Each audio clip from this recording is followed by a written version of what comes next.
Salut.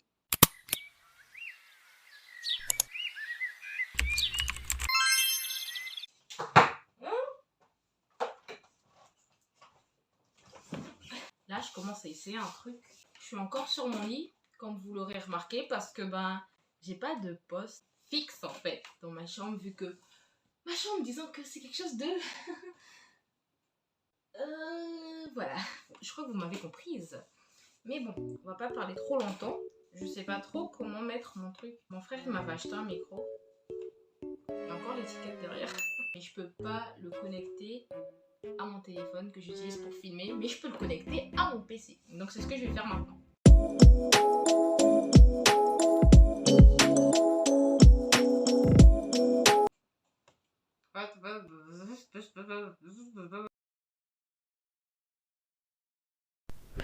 Et voilà, le problème, il est réglé. Vous pouvez pas voir ce que j'ai fait, mais en gros, j'ai divisé mes fenêtres en deux, par deux. Maintenant, j'ai la caméra là et la caméra là, la caméra là et la caméra là. Vous, toi, vous, toi. Bref, c'est parti pour le petit sketch.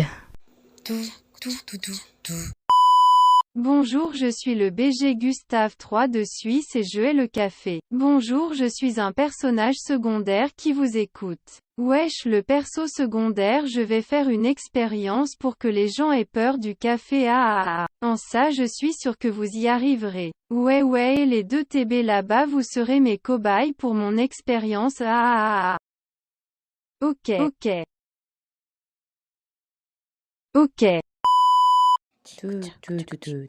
Alors, du café à la place de la peine de mort. Mais d'abord, je vais vous raconter la petite histoire. Pourquoi est-ce qu'on a donné du café à la place de la peine de mort ? Au 19e siècle, en Suède, le café était devenu assez populaire dans la classe supérieure. Pourtant, le roi Gustave III de Suède n'avait qu'une seule chose en tête, prouver à quel point le café était nocif pour la santé. En 1746, un décret royal fut émis contre l'abus et l'excès de la consommation de thé et de café. De lourdes taxes étaient imposées à tous ceux qui s'y opposaient. La punition ? Vos tasses et votre vaisselle seraient confisquées. Ils ont ensuite complètement interdit le café, mais les gens n'ont pas cessé d'en boire malgré toutes ces mesures. Gustave III détestait profondément le café. Ça, vous l'aurez bien compris. En gros, c'est un roi qui, pour lui, le café, c'était pas bien. Il pensait que c'était l'équivalent d'un poison et qu'il devait donc être complètement éradiqué. Lorsqu'il est arrivé au pouvoir, il décida de mener une expérience scientifique pour prouver à quel point le café était nuisible pour l'homme. Et là que tout va commencer à être très bizarre, eh bien c'est à cause de cette fameuse expérience. À une seule condition, il sélectionna une paire de jumeaux, identiques, auparavant accusés de crime et sur le point d'être exécutés, lorsque leur peine a été transformée en emprisonnement à perpétuité. À une seule condition, l'un des jumeaux devait boire 3 tasses de café par jour pour le reste de sa vie. Le reste de sa vie. Tandis que l'autre, lui, il devrait faire de même, mais avec du thé. Ah ouais, c'est pas la même chose, le café et le thé quand même, hein. Mais alors, pourquoi est-ce qu'il détestait autant le café, en fait ? Eh bien, parce que pour lui, c'était nuisible pour la santé. Mais alors, le thé... Pourtant, beaucoup de docteurs nous disent aussi que le thé, c'est pas bien pour la santé. Eh bien, pour beaucoup d'entre vous, vous vous attendez à ce que la personne qui buvait le café va vivre moins longtemps que la personne qui va prendre du thé. Est-ce que c'est ce que l'histoire nous dit ? C'est ce qu'on va vérifier tous ensemble. Le plan de Gustave III était simple. Le jumeau buvant du café allait mourir dans d'atroces souffrances provoquées par la boisson. Ainsi, son argument serait prouvé. Le pays lui serait éternellement reconnaissant et il serait adulé jusqu'à la fin des temps. Il a également fait venir des médecins.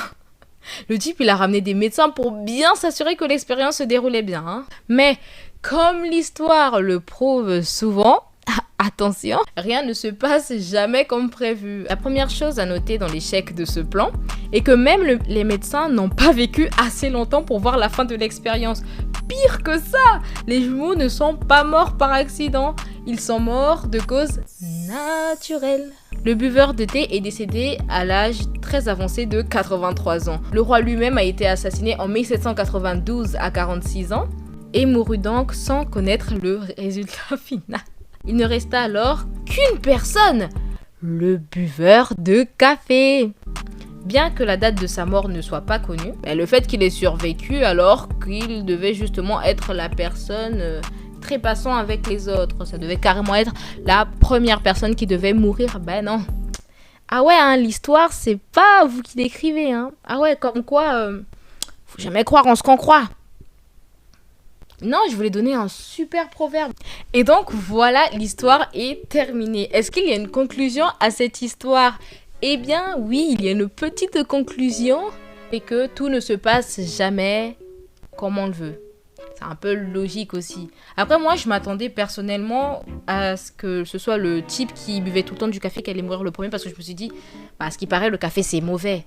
Donc, il va mourir le premier. Parce que je me suis dit, en fait, non, mais moi aussi, j'étais étonnée en lisant cette histoire. C'est pour ça que je vous l'ai racontée. Si vous voulez retrouver l'histoire, elle est dans la description. Il y a plein d'autres histoires de ce genre qui sont trop drôles. Et je vous propose vraiment d'aller les lire. C'est vraiment intéressant. Genre, vraiment. Mais en fait, c'est tout. Et voilà, c'est la fin de la vidéo. N'oubliez pas de vous abonner, de liker, de commenter et de partager. Et à une prochaine vidéo. Ou encore, je vais vous raconter une autre petite histoire. C'était les histoires de Rachel. Bye bye. Là, je dois faire ça là ou là.